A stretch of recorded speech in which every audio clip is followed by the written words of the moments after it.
Olá, seja bem-vindo, seja muito bem-vindo a mais uma edição do Estação Saúde. Hoje a gente vai conversar sobre um tema que foi sugerido por uma pessoa do nosso público, a quem desde já eu agradeço.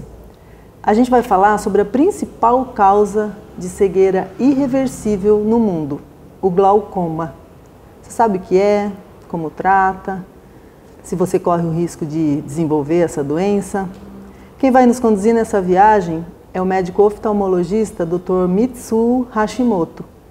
Ele é médico, atende aqui na cidade e também é médico lá do setor de glaucoma da Unesp, do Hospital das Clínicas da Unesp. Doutor, muito obrigada pela sua participação conosco, viu? Olá, Adriana. Olá, aos telespectadores. Eu que agradeço essa oportunidade de falar de um tema que é tão importante e acho que ainda é desconhecido para grande parte das pessoas. Exatamente. Vamos começar por isso? Então, Sim. Eu vou até ler para não me perder, porque eu pesquisei no site da Sociedade Brasileira de Glaucoma e encontrei alguns dados que me chamaram bastante atenção, doutor. Sim. Então são eles, 36% dos brasileiros adultos nunca foram ao oftalmologista, ao oculista, né, ao médico que cuida da visão da gente. Sim. Outros 18% dos brasileiros que foram entrevistados fizeram só uma consulta ao longo da vida. 42% dos homens entrevistados e 29% das mulheres não sabem o que é glaucoma, né, que confirma a fala aí do senhor logo no começo da nossa conversa. E dos que foram entrevistados que conhecem o glaucoma, que conhecem essa doença, 88% sabem que ela provoca a perda da visão, a cegueira. Mas metade, né, 41%, acha que o problema pode ser revertido só com tratamento.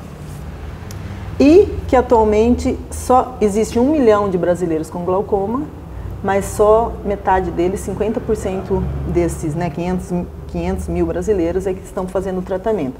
Esses números apontam assim, para uma realidade bem difícil para essa área oftalmológica, né? As pessoas não estão cuidando, não querem enxergar muito assim? Sim, Adriana, isso que você citou agora é extremamente importante porque a gente vai ver durante essa conversa que o glaucoma, ele na verdade é um conjunto de doenças, mas a forma mais comum dessa doença, do glaucoma, ela é uma forma assintomática, quer dizer, a pessoa nem sabe que tem essa doença. Quando ela percebe a perda de visão, ela normalmente já está no estágio avançado. Então, é muito importante essas visitas regulares ao seu oftalmologista para que o oftalmologista possa, durante o exame, detectar sinais dessa doença. Então, eu vou começar só invertendo a ordem aqui. Sim. A partir de que idade a gente deve procurar cuidar da saúde dos olhos também, doutor? Tem uma data? Porque falam assim, a partir dos 40, cuidar do câncer de mama, a partir da saúde do homem também. E para as consultas oftalmológicas com os médicos oftalmologistas? Para as consultas oftalmológicas é importante cuidar desde a infância, né, Adriana? Existem algumas doenças que podem ocorrer no recém-nascido. Hoje existe aquele teste do olhinho, que é justamente para ajudar a detectar essas doenças. A gente sabe também que as crianças, elas desenvolvem a visão delas nos primeiros anos de vida. Então, se a criança tiver qualquer problema que impeça o desenvolvimento normal da visão, por exemplo, um grau alto, um estrabismo, uma catarata congênita, essa pessoa, essa criança, ela pode depois ficar com uma perda irreversível da visão. É um quadro que a gente chama de ambliopia. Tá. Né? Crianças maiores, é importante fazer o exame oftalmológico porque, frequentemente, essas causas de baixa visão, elas podem comprometer o rendimento escolar dessas crianças. Certo. Né? Então, desde que nasceu, já poderia ser como a gente faz com dentista. Sim. E outras especialidades, no pediatra, Sim. né? Exatamente. Agora, especificamente sobre o glaucoma ele pode ocorrer em qualquer idade, né? Existe, inclusive, uma forma que é congênita, que a criança nasce com glaucoma. Existem formas de glaucoma no jovem, mas são bem mais raras. O glaucoma mais comum, que a gente chama de primário de ângulo aberto, ele é mais comum a partir dos 40 anos de idade, né? Certo. A partir dessa faixa etária, a gente recomenda uma visita, uma atenção e uma visita regular ao seu oftalmologista. Uma vez por ano? uma vez por ano ou a cada 2 anos, se não houver fatores de risco. Tá. Então vamos começar falando especificamente do glaucoma, né? Sim. O que é, doutor? Assim, de uma forma bem básica, né? Porque eu não entendo nada de glaucoma, então, né, o meu público lá de casa também muita gente não vai saber. Bom, a definição de glaucoma é uma doença, que se trata de uma doença do nervo óptico, né? O nervo óptico é o nervo que leva a nossa visão para o cérebro. Então, o nosso olho, ele capta as imagens, e essas imagens, elas vão pelo nervo óptico até o cérebro, onde são interpretadas, tá? E o glaucoma é uma lesão desse nervo.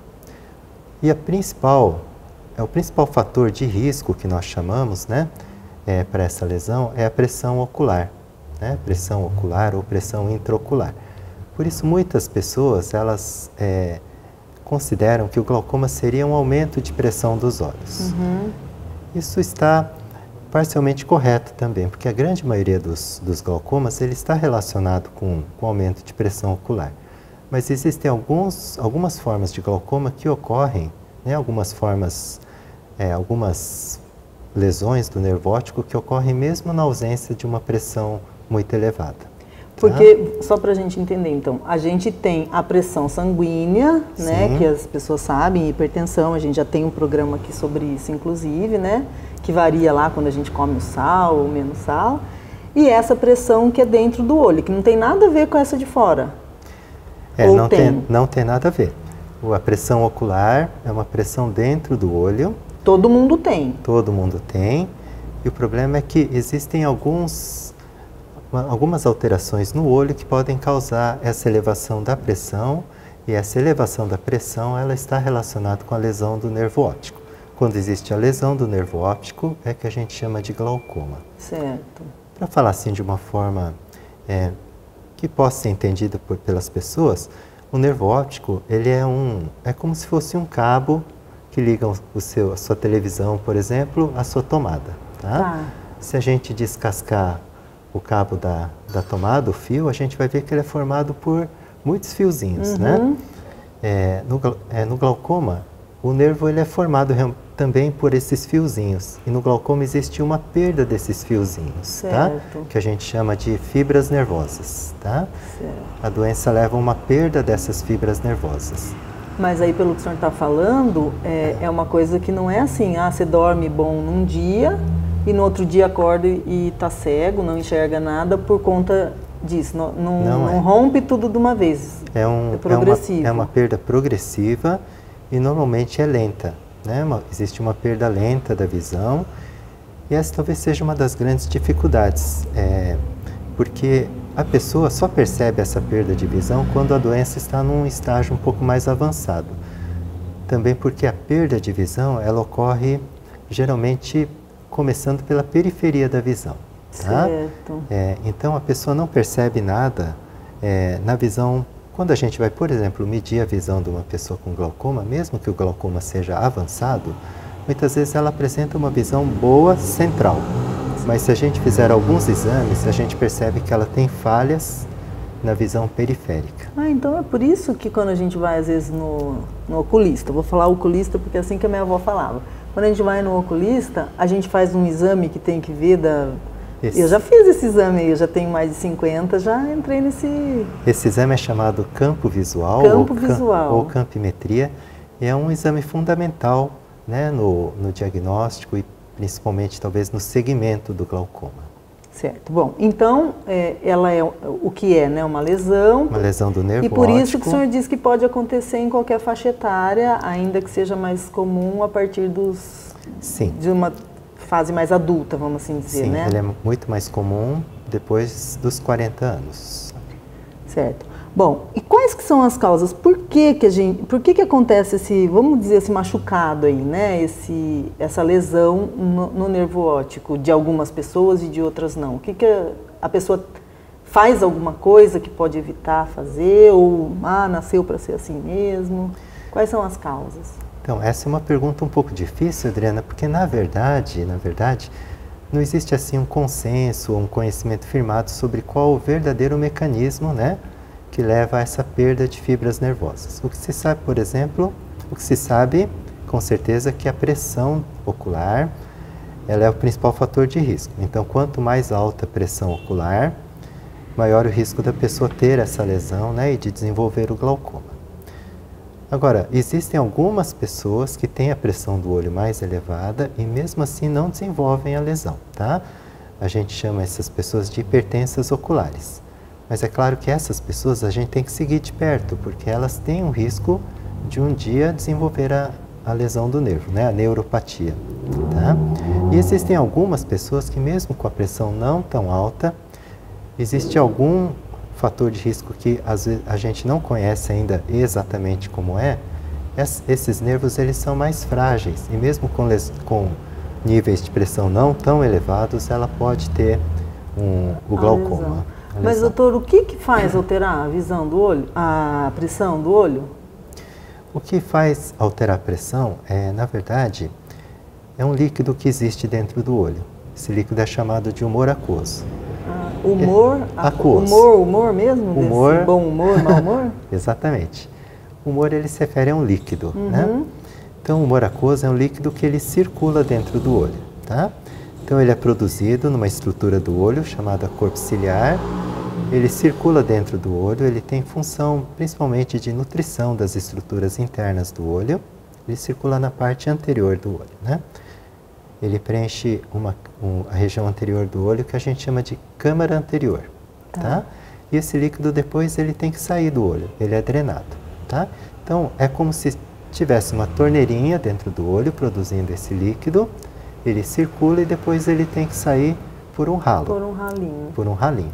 Geralmente o problema está nesse ralinho, tá? Existe uma dificuldade do humor aquoso ser drenado.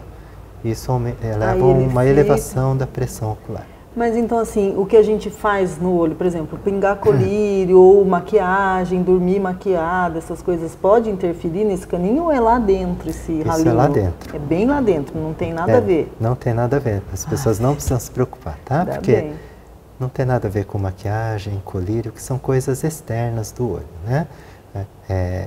Esse humor aquoso, ele fica na parte interna do olho. Como se fosse aqui atrás, assim, lá para dentro do... É a parte intraocular. É como se o olho fosse uma bolinha, uma bola, e fosse a parte interna da bola. Aqui está atrás, que a gente não está vendo, não essa parte coloridinha aqui. Na verdade, entre a parte coloridinha, que é a íris, na frente da parte coloridinha da íris, do olho, que é a íris, existe uma lente transparente, que é a córnea. Certo. Tá? Entre a córnea e a íris existe um espaço. É esse espaço que o humor aquoso ocupa.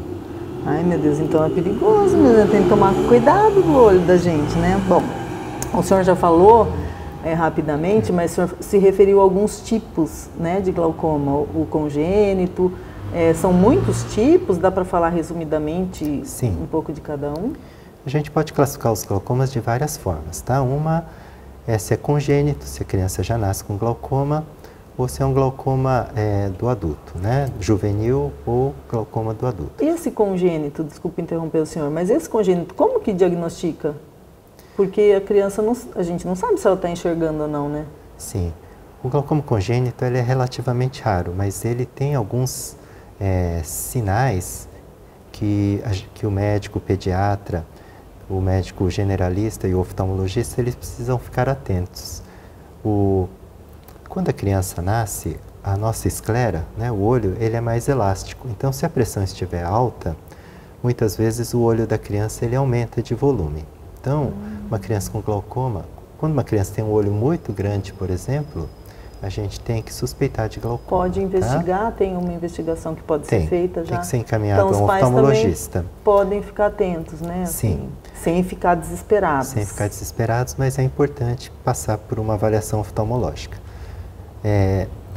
Outros sinais, se o glaucoma for mais sério, a pressão for muito elevada, isso pode levar a um quadro que a gente chama de edema de córnea. A córnea, que é essa parte colorida do olho, existe a córnea que é transparente.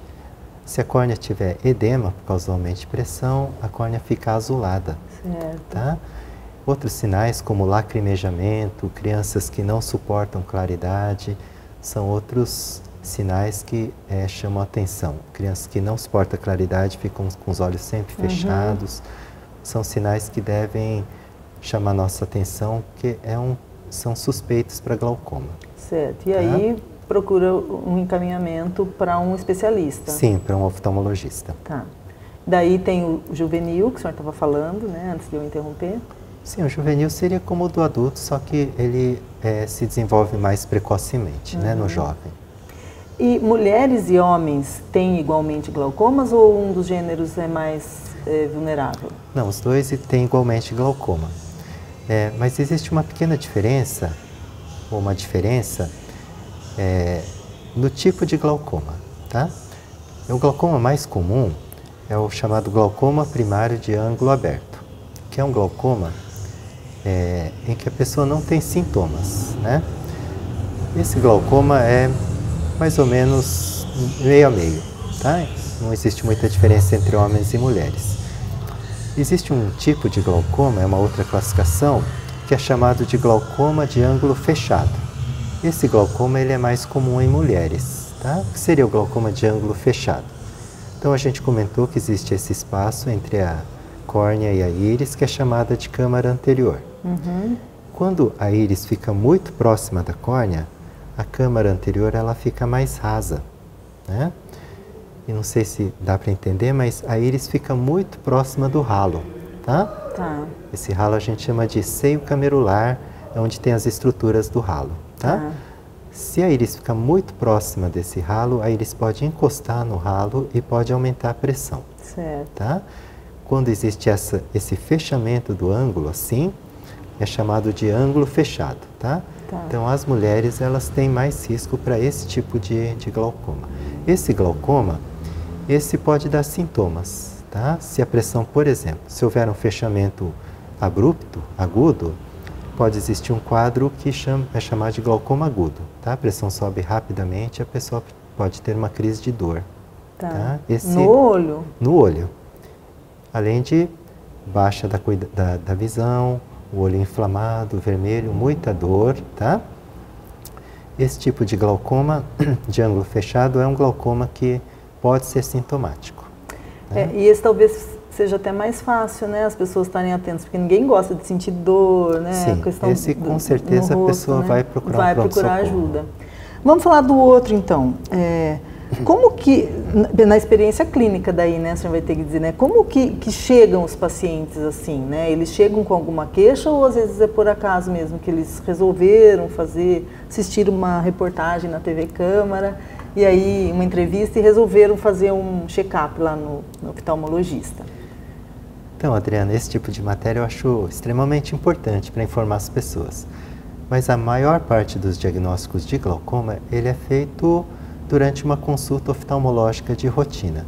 Por isso é muito importante, né, telespectador, saber dessa importância de um exame oftalmológico periódico, né, que as pessoas procurem o seu médico, porque durante um exame oftalmológico de rotina, são medidas a pressão ocular, é realizado um exame do fundo de olho para ver o aspecto do nervo óptico e a partir desses achados, se o médico suspeitar de glaucoma, ele pode pedir exames mais específicos. Então, nesse caso também vale muito a questão da prevenção, né, doutor? Porque às vezes a gente pensa assim, eu não tenho nada, eu enxergo bem, eu não preciso ir ao médico, né? Porque tem gente que pensa assim, né? Às vezes, tenho só uma dorzinha de cabeça, eu vou na farmácia, compro um remédio. A gente sempre fala aqui, né? Não faça isso, porque a gente nunca sabe o que a pessoa tem. Então, a automedicação não é indicada em nenhum caso. E se você está enxergando bem, não tem nenhum problema, passou no exame lá quando foi tirar a carteira de habilitação ou renovar, muita gente não liga para a saúde ocular, né? Porque esses dados aqui da pesquisa, né? 36% dos brasileiros nunca foram, né? 18% foram uma vez só na vida, né? Uma coisa assim, não é uma rotina do brasileiro e procurar vir fazer essa prevenção na saúde ocular, né? Exatamente. Primeiro porque existe ainda um grande desconhecimento da população sobre o que é o glaucoma, né? Sobre a gravidade. O glaucoma, na verdade, ele é a primeira causa de cegueira irreversível no mundo, né? A primeira seria a catarata, mas a catarata a pessoa fica cega, opera e recupera a visão. No glaucoma, se a pessoa chegar à cegueira, essa perda de visão é irreversível. Não tem o que fazer. Não tem o que fazer. Então, nosso tratamento é para evitar que a pessoa chegue ao nível de perda de visão, né? Certo. Então, vamos falar um pouquinho sobre o diagnóstico. Quem faz é sempre, no adulto pelo menos, é sempre o médico oftalmologista. Sim, ele faz no consultório, né? Não, é que o senhor disse que a criança, às vezes o pediatra pode desconfiar, tal, mas na maior parte dos casos é na vida adulta. Sim. Né? Então, sempre um oftalmologista. Sempre um oftalmologista. Tem um exame específico além desse, ou além desse que o senhor falou do campo, né, periférico, ou um exame de sangue, um exame ultrassom, sei lá, do olho, não sei se existe. Sim, ou existe. É por uma consulta clínica mesmo, avaliação, como que é feito esse diagnóstico? A pessoa fica sabendo na hora? Não, normalmente não. Existem muitos casos, Adriana, que a gente chama de suspeitas de glaucoma. A pessoa tem algumas características no nervo óptico, ou mesmo um nível de pressão suspeito, que nos fazem suspeitar da doença. Mas a gente não fecha o diagnóstico, porque não tem todos os dados, né? Uhum. O glaucoma ele é uma doença crônica e progressiva. Então, nesses casos, a gente acompanha, geralmente mais próximo, para ver se existe algum tipo de progressão ao longo do tempo. A maior parte dos glaucomas é descoberta, então, em exames de rotina do oftalmologista. Um exame normal, né? Um exame de fundo de olho, um exame de pressão ocular. O médico oftalmologista, suspeitando de glaucoma, ele vai pedir exames mais específicos. Então, ele pode pedir esse exame de campimetria, campo visual. Existe um exame muito importante hoje, chamado de tomografia de coerência óptica, né? Conhecido como OCT. Ele mede a espessura da camada de fibras nervosas da retina, que são justamente essas fibras que são perdidas na doença, né? Certo. Então, aí depois vem a fase do diagnóstico, de comunicar ao paciente e o tratamento em si. Sim. Se a gente fecha o diagnóstico, é necessário fazer um tratamento para evitar a progressão da doença. Então, é importante as pessoas saberem que a doença ela não tem uma cura, mas ela tem como ser tratada para que ela não avance, né? Para que a pessoa não perca a visão. É como se fosse a pressão, não tem nada a ver com a pressão do corpo, hipertensão. Mas se a pessoa deixa de tomar remédio, ela vai ter as consequências do aumento de pressão. No olho é a mesma coisa. Se a pessoa tratar, controlar a pressão, ela vai ficar bem. Quer dizer, não é porque você recebeu o diagnóstico, tem glaucoma, assim, que a pessoa já tem que, eu tenho glaucoma, é meu triste fim, né?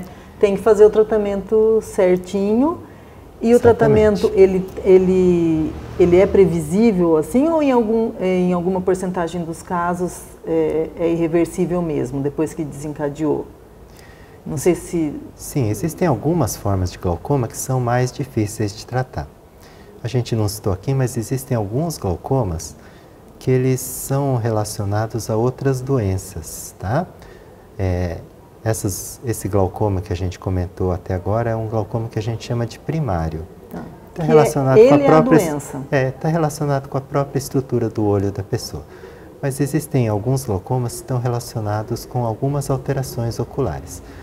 Alguns tipos de catarata, uso de colírios de corticoide é um fator de risco muito sério para um aumento de pressão do olho.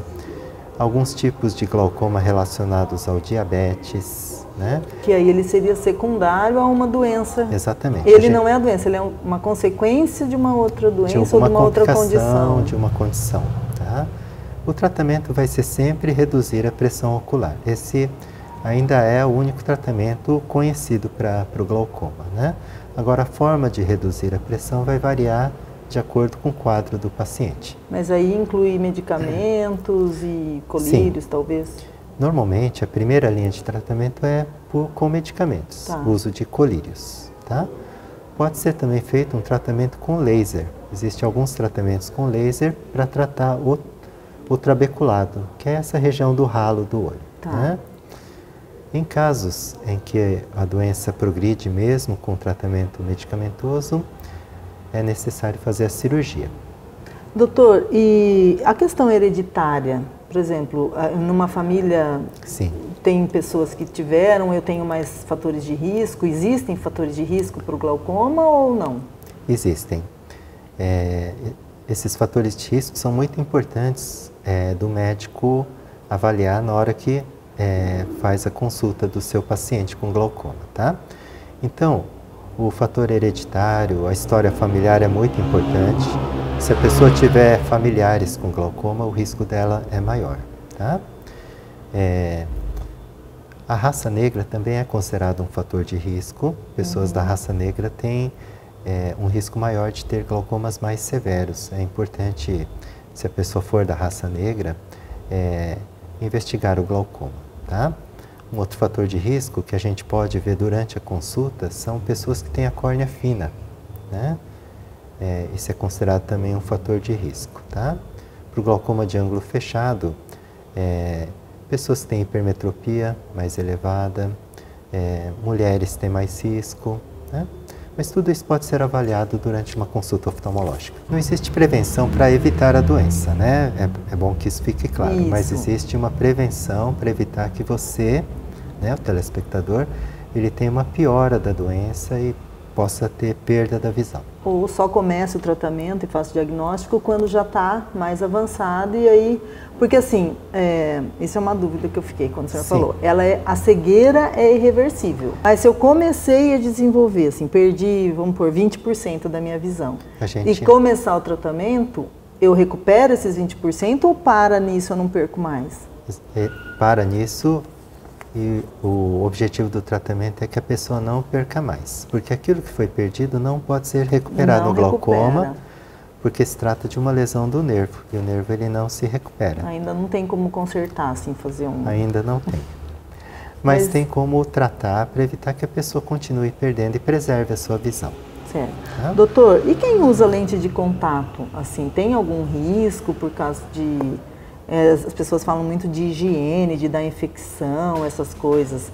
Quem tem glaucoma, por exemplo, pode usar lente de contato, e quem usa lente de contato pode correr o risco de ter glaucoma? Isso é uma dúvida que a pessoa me mandou, né? Por isso que eu estou perguntando também. Não, a lente de contato, na verdade, não tem nada a ver com glaucoma, né?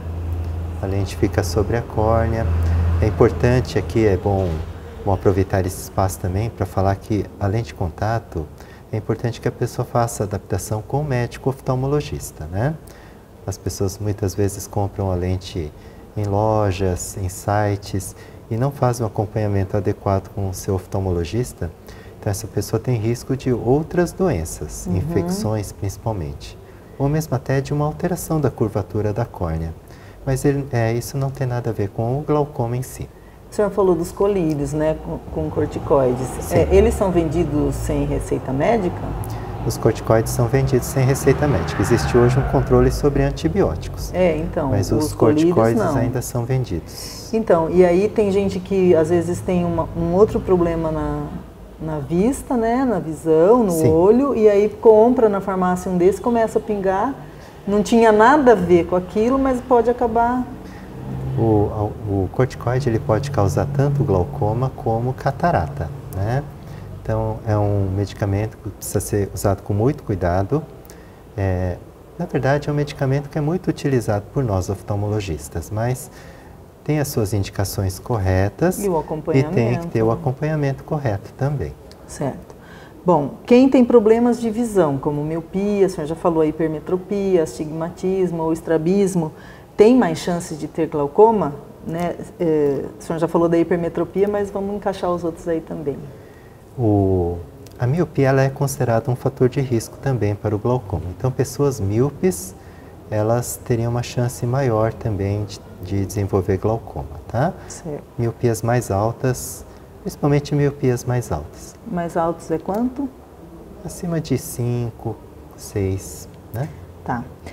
As pessoas que fizeram cirurgia... É que normalmente quem tem os problemas de visão vai ao oculista, né, doutor? Já faz um tratamento pelo menos anual, né? Porque às vezes tem que mudar o grau ali, né? E depois dos 40 também quase todo mundo usa óculos, né? Óculos de perto.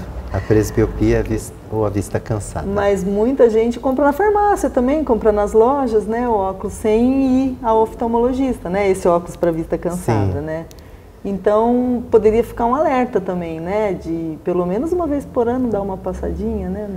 Sim, porque essas pessoas que compram os óculos na farmácia, nas lojas, elas até conseguem ler com esses óculos, mas elas perdem a oportunidade de fazer um exame completo e de diagnosticar outras doenças importantes, tá? Entre elas o glaucoma.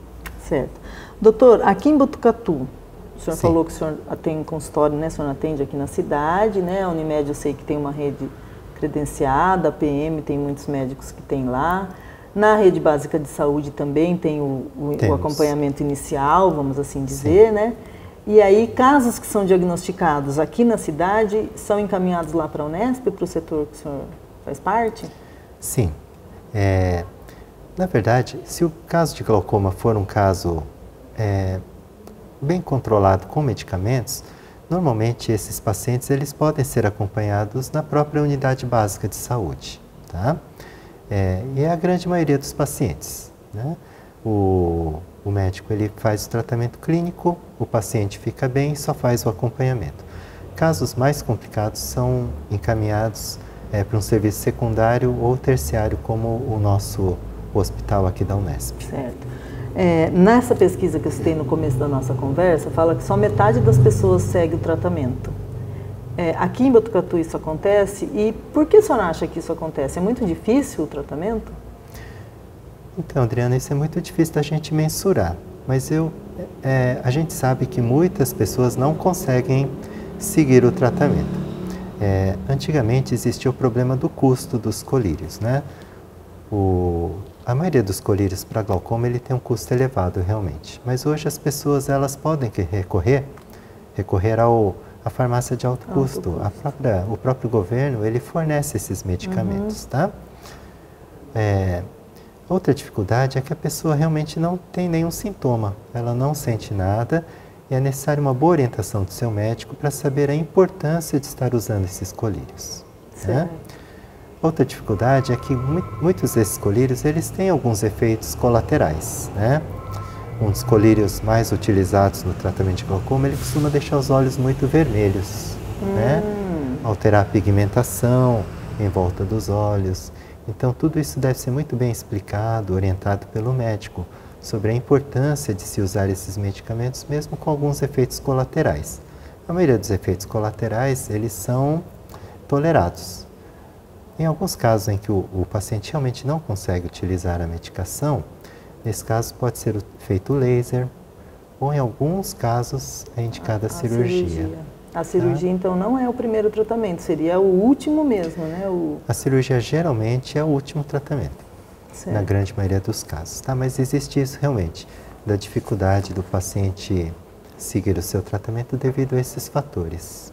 Certo. Né? Doutor, a gente está chegando ao fim da nossa conversa, do nosso encontro, né? Eu queria que o senhor olhasse para aquela câmera ali, que é a câmera que fala diretamente com o nosso público, e deixasse um recado, né? Um alerta, um conselho, né? Mas uma mensagem sua especificamente sobre o glaucoma ou sobre a saúde ocular para o nosso público. Bom, Adriana, eu agradeço essa oportunidade porque esse é um tema muito importante, né? A nossa visão, ela é o nosso principal sentido, tá? A maior parte do nosso relacionamento com o mundo se faz através da nossa visão, né? Então, cuidar dos nossos olhos é uma coisa fundamental, né? E em relação ao glaucoma, que é uma doença que a pessoa não tem sintomas, isso é mais importante ainda, né? Então, a recomendação é que as pessoas procurem o seu oftalmologista, principalmente se você tem mais de 40 anos, vá regularmente ao seu oftalmologista para evitar não só o glaucoma, mas fazer uma prevenção também de outras doenças, tá? Pessoas que têm outras patologias, outras doenças, como diabetes, hipertensão arterial, também é necessário que façam um exame oftalmológico regular.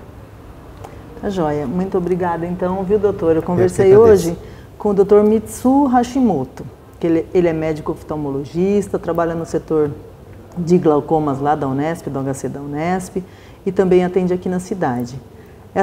Nosso programa é uma parceria com a Associação Paulista de Medicina.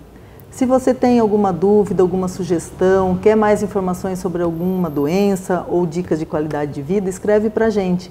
A gente nunca sabe onde a próxima estação vai parar, pode ser que seja no destino que você escolheu. Então fique com a gente, continue acompanhando a programação da TV Câmara, aqui no canal 61.3 da Rede Aberta Digital ou no YouTube. Até a próxima!